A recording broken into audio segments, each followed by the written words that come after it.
Last year August 15th రోజున channel start చేసాము. So 1 year అయిపోయింది. స్టార్ట్ చేసినప్పుడు పిచ్చ లైట్ గా స్టార్ట్ చేశాను. కేవలం మా వారి బలవంతం మీదనే స్టార్ట్ చేశాను.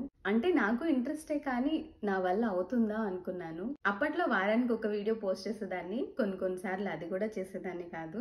అట్లా 6 months గడిపేశాను. సో 6 months వరకు నాకున్న subscribers 250 members. Only family members, friends, relatives అంతే. సడన్ గా ఒక షార్ట్ వైరల్ అయింది. మా అత్తగారు చేసిన రసం చూపించాను. అది 1 million వ్యూస్ రీచ్ అయ్యేసరికి అదొక బూస్ట్ లాగా పనిచేసింది. ఇంకా రెగ్యులర్ గా వీడియోస్ పోస్ట్ చేయడం స్టార్ట్ చేశాను. అప్పుడు నా గోల్ 3 million వ్యూస్ రీచ్ అయితే ఛానల్ హాఫ్ మానిటైజేషన్ అవుతుంది అని. రెగ్యులర్ గా వీడియోస్ పోస్ట్ చేయడం వల్ల 1 month లోనే 3 million వ్యూస్ వచ్చాయి. 3 million వ్యూస్ వచ్చాయి అంటే ఇంకా కొంచెం కష్టపడితే 10 million వ్యూస్ కూడా రావచ్చు.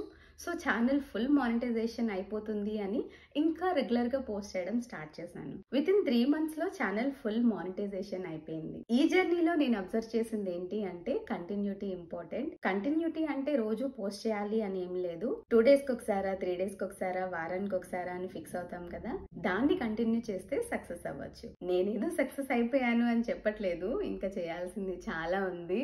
1 year కంప్లీట్ అయిన సందర్భంగా తెర వెనుక ఉన్న కొన్ని విషయాలు షేర్ చేద్దామని వచ్చాను. వేరే క్రియేటర్స్ కి యూజ్ అవుతుంది అని. Thank you so much for your support.